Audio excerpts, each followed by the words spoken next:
Hello, I'm Victoria from Biblio Lifestyle, and you're listening to the Reader's Couch podcast, the show that will help you bridge the gap between living a full and busy life to one where you're reading, learning new things, and having fun.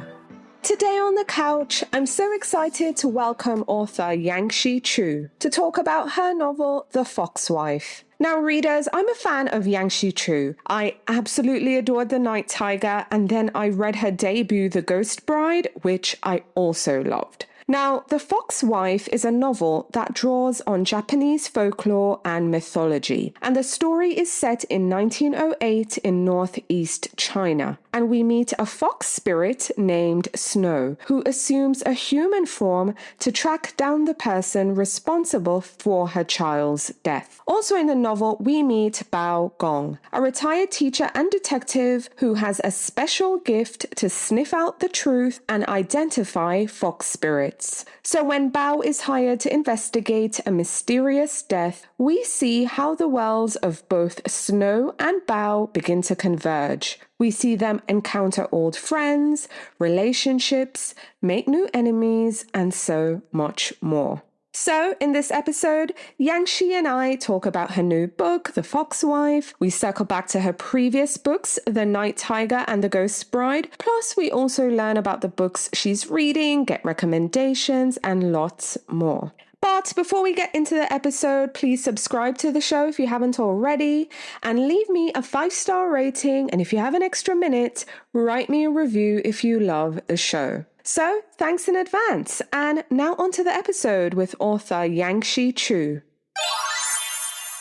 Hi readers, welcome again to the Reader's Couch. I'm your host, Victoria Wood, and here on the couch with me to talk about her novel, The Foxwife, is author Yangsze Choo. Hi Yangsze, welcome to the Reader's Couch.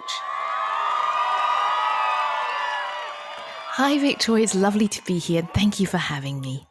I am so excited to have you on the show. I absolutely enjoy The Foxwife. But before we get into the book, I want you to tell our listeners, how are you feeling about this one? It's book 3. Are you excited? Are you nervous? Is it a mix of both? How are you feeling?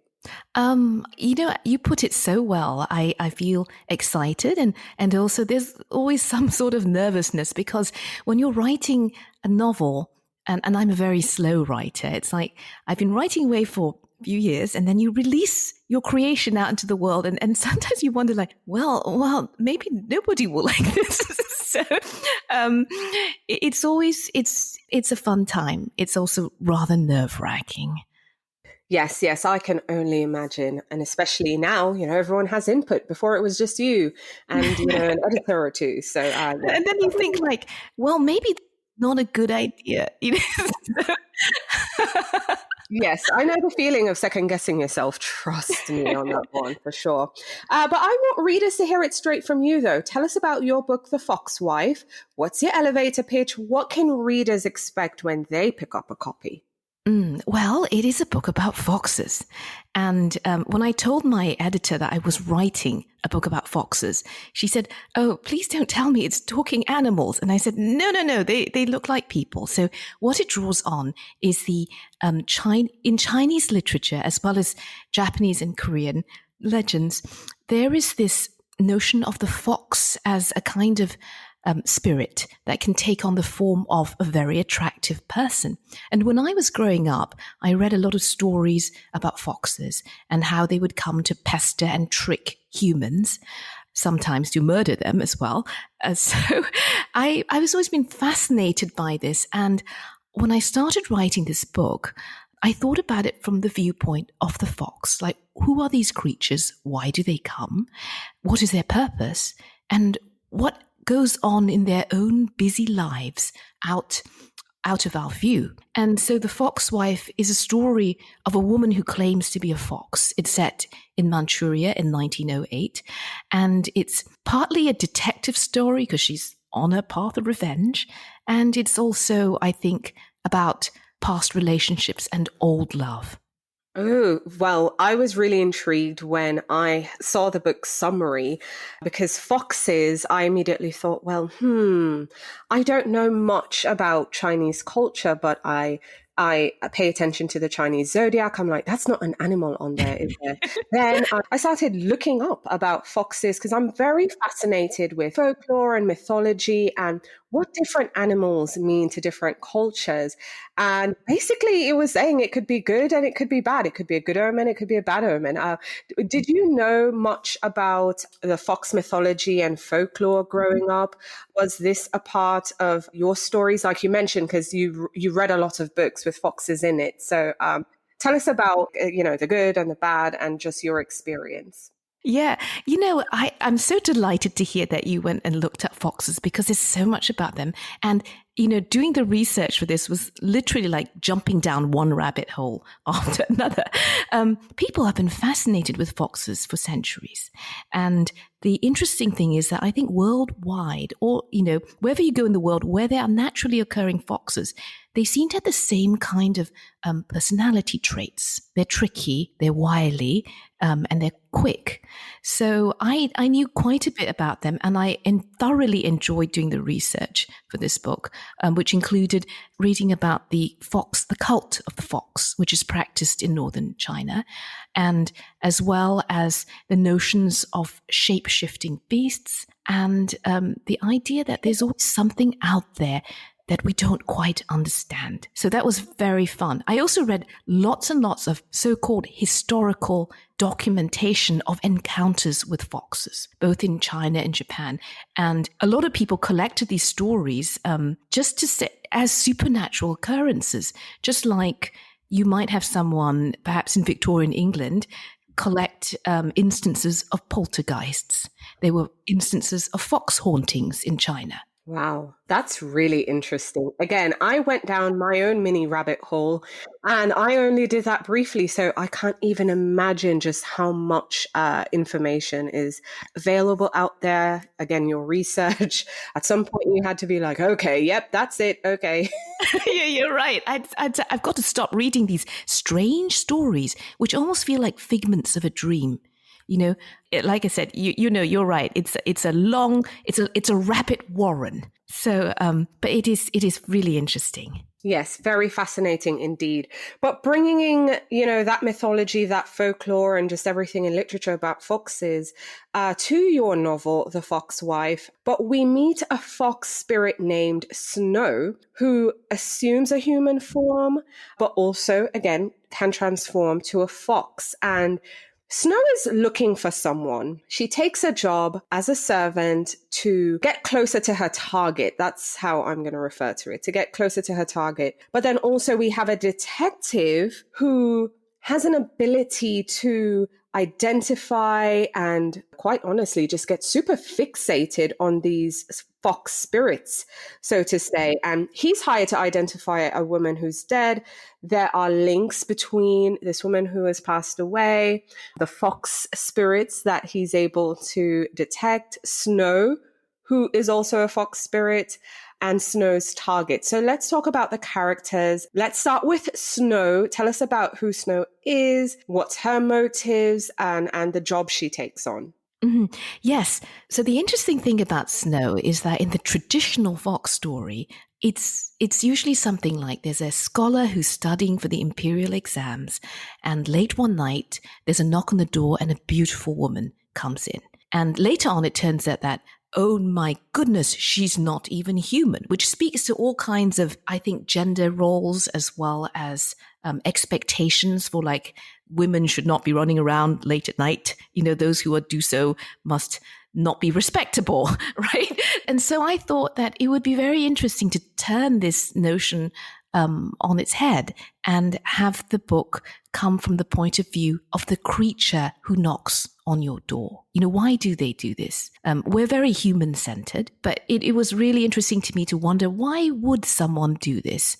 And what were their goals? And that's actually how the book began. Tell me about the detective now who has the ability to discern fox spirits. Mm-hmm. Well, the funny thing is that when I started writing this novel, I hadn't planned on the detective, and I wrote this book is written in alternating chapters, and I hadn't planned on doing it for this book either, because I'd done The Night Tiger like that, and I'd planned for this one to be a straightforward narration. But then I got to chapter 2, and I suddenly felt like writing it in third person, and the words "the detective" appeared on the page, and I thought, oh, I see, this is a detective novel, and I love mysteries, especially growing up, I read a lot of Victorian mysteries, and this was sort of, leaning into the golden age of detection from the late 1800s to the 1950s or so. And it struck me that it would be very fun to have part of the book or feel like a detective novel. So that's what happened. There was no planning behind it. I'm confessing to you now. I love when these things just unravel in a way that we didn't plan, because I think sometimes that's where we get the best stories. And so that's essentially, listeners, what's happening here. Snow can assume a human form, but is a fox spirit. She's searching for the person who's responsible for her child's death. It takes a job to get close to this person. And what we see happening is a person is dead. The detective, who is also brought in to figure out what's going on with this unidentified woman, we see how everything just converges, both with Snow's purpose, the detective's purpose.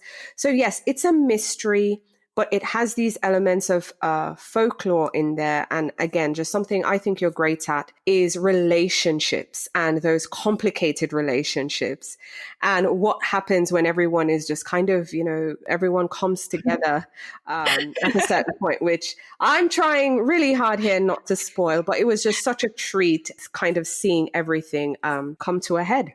Oh, thank you. That's very kind of you, Victoria. And I think you're right, though. I think that's the fun of having two storylines converge.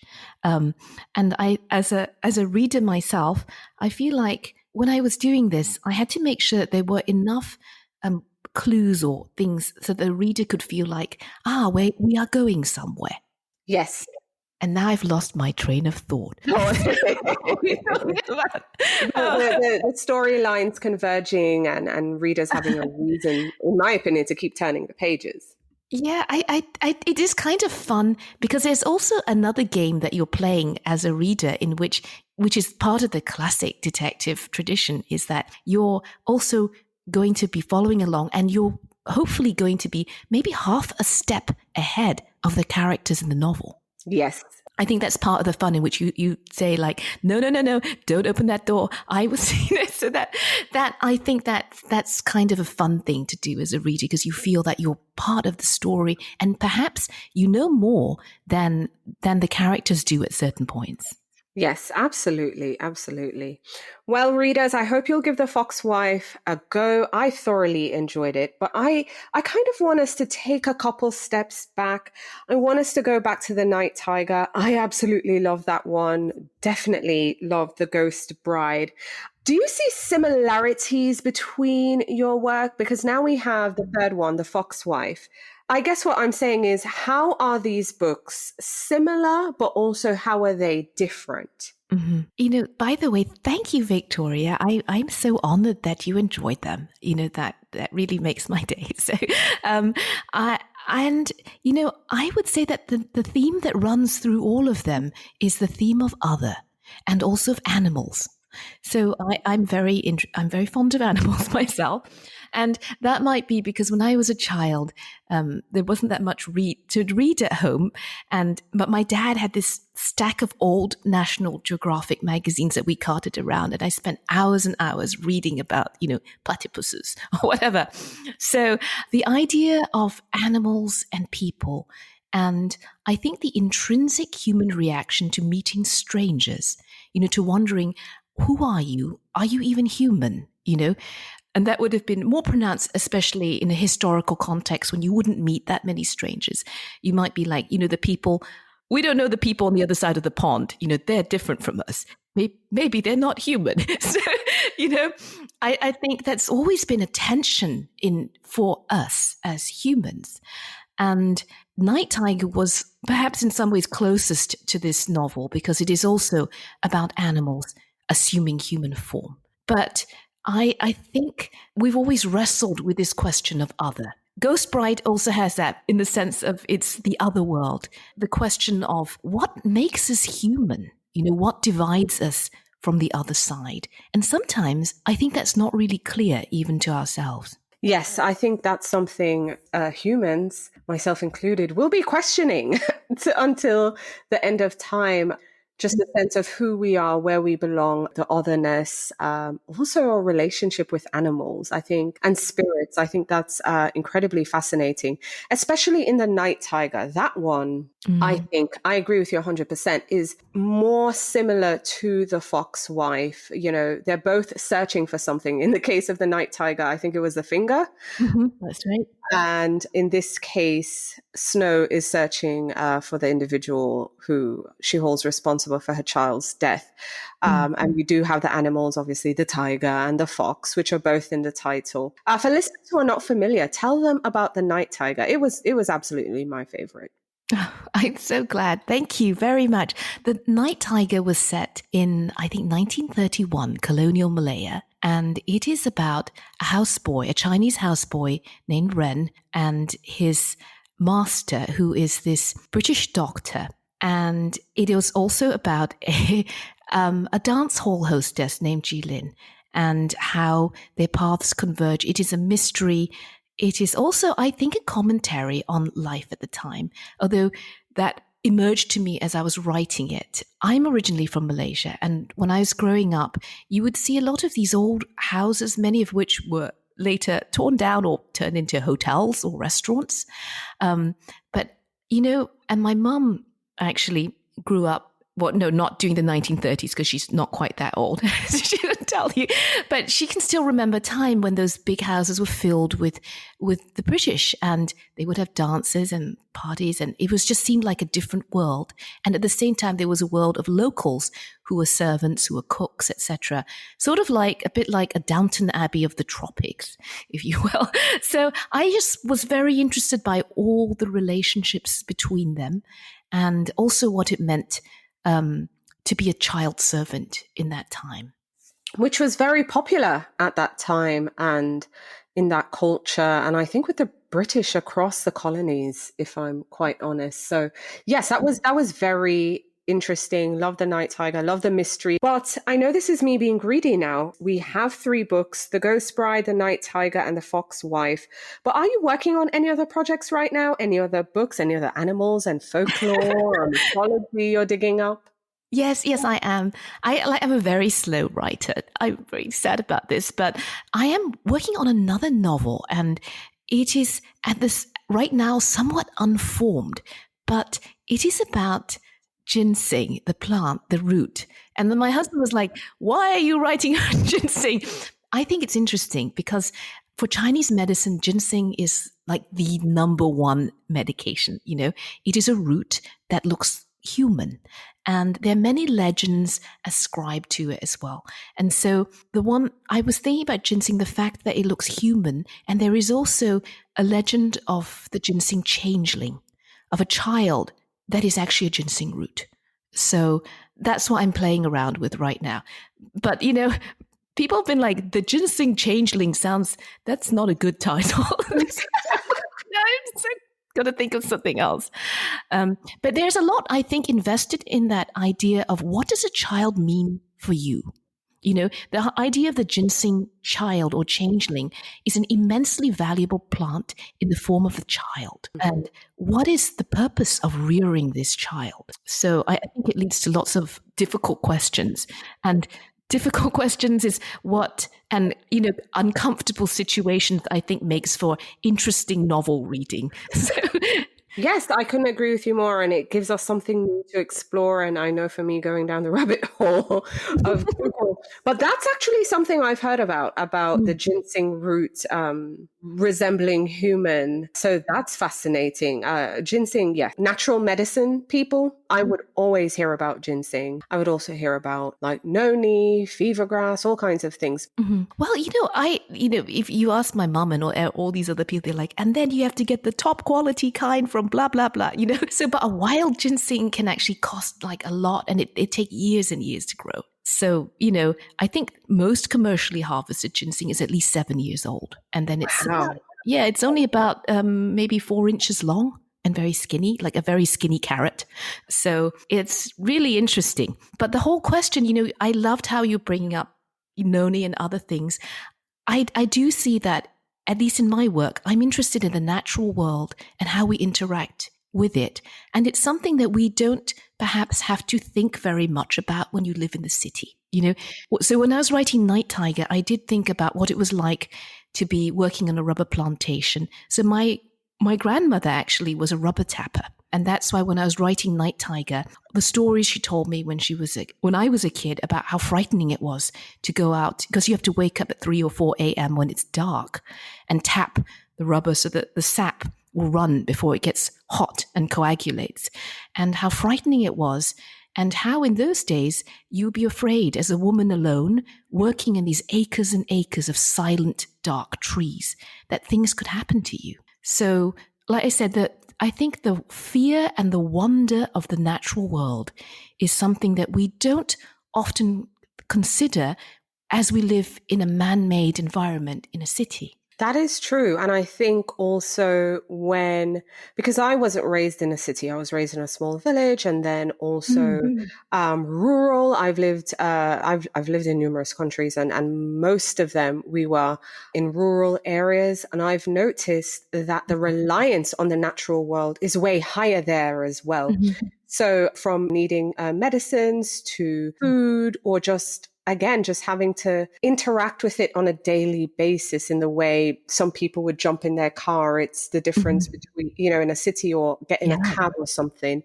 It's the difference between walking through fields, crossing rivers, having to navigate natural terrain. And I think actually that's where you find the most compelling stories. And I love what you said, because it is also true that when those who live in a closer to nature have a greater respect for it.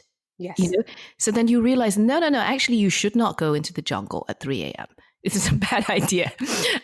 Or no, you shouldn't cross this river. It looks like it's flooded, Yeah. And there is a kind of carelessness, I think, that we feel, especially with Google Maps. I did read it. I was listening to, I think, a radio story about, unfortunately, death by Google Maps, in which numerous people have just gone off. They've driven down roads that don't exist, or strange shortcuts that you should never take in a snowstorm. And I thought it is part of perhaps it is our hubris that we think we can control the world. Think that we can control the world and manipulate nature and just everything, because you're absolutely right. You do have a certain respect. And then my husband, who's a mariner, has so much respect for, water itself. Oh, yeah. And he often would speak of just how careless sometimes, people get. So yes, the weather forecast, which he's been talking about a lot lately, would say, oh, we're having rain or, wind or seas up to whatever foot. But then you go outside and you're like, no, I know the forecast said 2, but this looks like 5. And then sadly you hear on the news that someone had, a bit of trouble and had to, call for help, the Coast Guard or something. So it's using your eyes. I love how you said that, because I'm like, yeah, they're all relying on the weather apps and notifications and everything. And to some degree, they have a level of accuracy. But I want to shout, look up, use your eyes. Use your cow sense. You should not go out today. I think that's absolutely true. And, I loved how you brought up that, my previous novels and this one, the characters also often serve. They are servants in households. And that is the only way, if you are small or powerless or a child or a woman in a historical setting, that you really didn't have many options. And it was a very precarious and dangerous time. You need to find shelter at night. And part of surviving is to serve, to take these jobs that were available to them. And part of being a good servant, I think that was Gosford Park. They said that you need to notice things. And which brings us back to the whole noticing things, noticing nature, noticing your environment, noticing your employer so you can survive in this household. yes, you have to anticipate their needs, when they need you, when they don't need you. It's like mastering the art of being there, but not really, being within reach, but being invisible, listening, but really you shouldn't be eavesdropping. It's such a delicate balance. But I think as well that their view of the world is like no other, because again, we're busy just buzzing around. But you have to pay attention, and that requires a certain skill. And I think more than anything, people in jobs of service see things that I think the average person wouldn't, and they are able to discern things that, even I don't even notice. Yes, because I did think about that. I love that as well because, the stories that my mum and my grandparents would tell me too. So when my mother was a little girl, she had a friend who was a few years older than her who worked as a servant in an Englishman's house.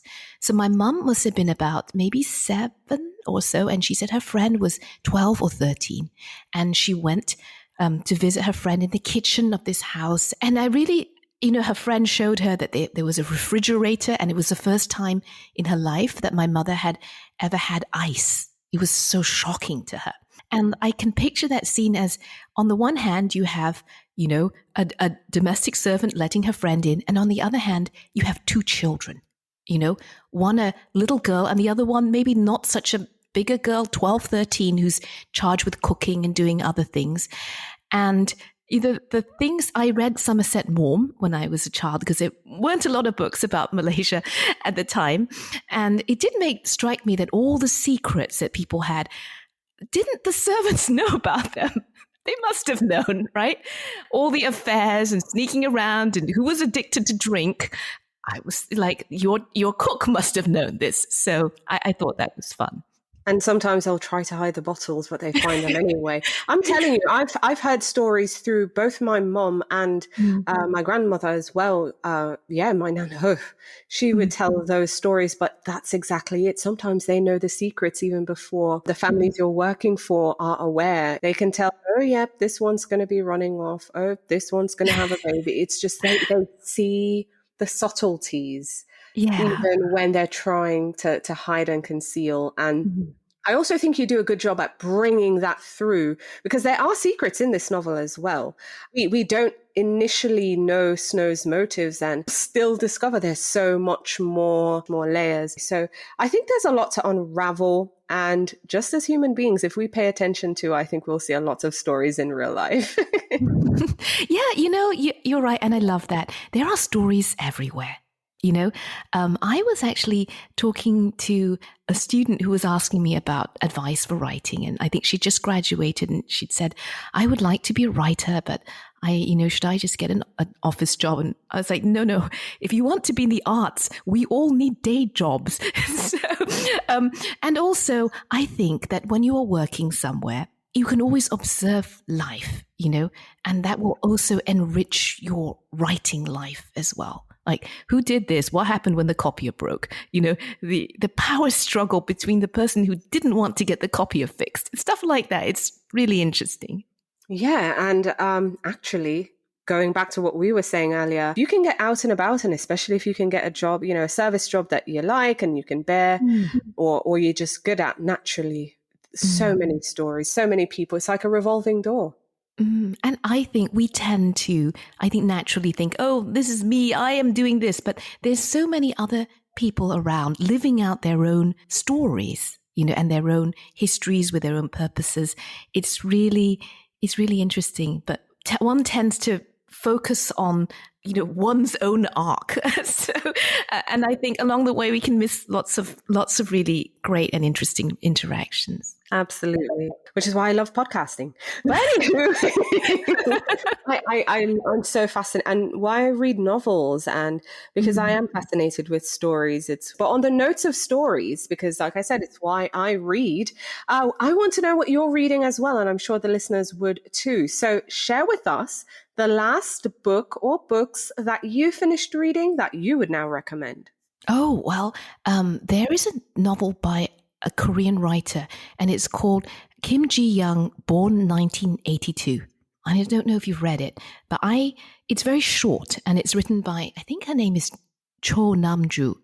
And it's a discussion of this young woman's life, and it's written in this really deceptively spare and plain style, but at the same time, it exposes so much, I think, of the difficulties that women face in South Korea and how they're expected to give up a lot and to serve a lot.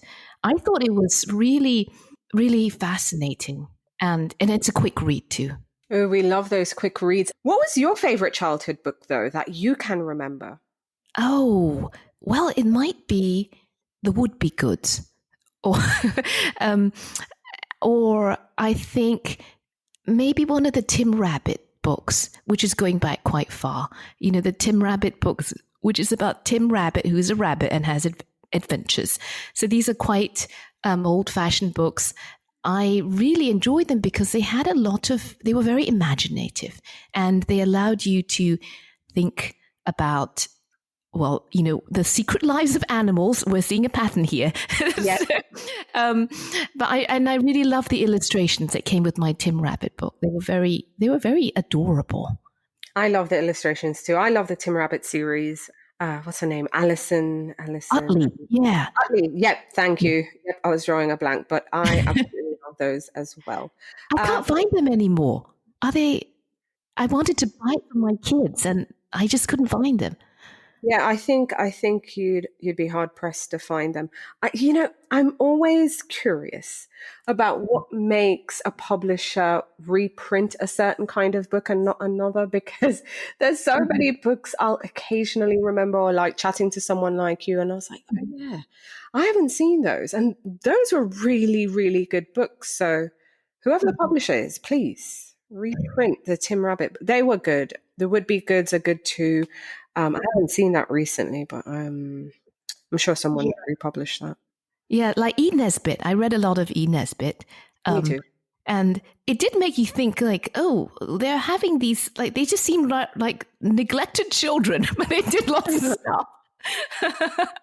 And the wanting to be good, I thought that was something that resonates with a lot of kids. And now that you bring it up, I do think, like, in Night Tiger, Ren, who is the 11-year-old houseboy, is very much motivated by wanting to be good. He is. To do the right thing. Yep, and honor his master, and try and find his finger.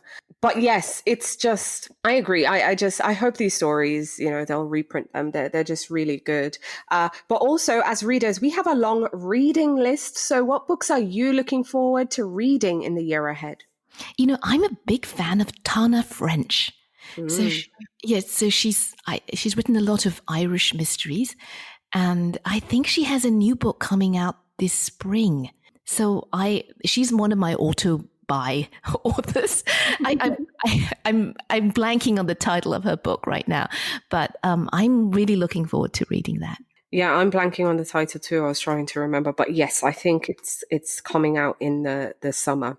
But also on the show, we have listeners who they're avid readers, or sometimes they're trying to get back into reading, or they fell out of reading and they're in a slump and they're trying to get back. So what advice would you give someone who is in a reading slump and trying to get back into it, but also someone who is struggling to find the time to get back into reading? What tips have worked for you?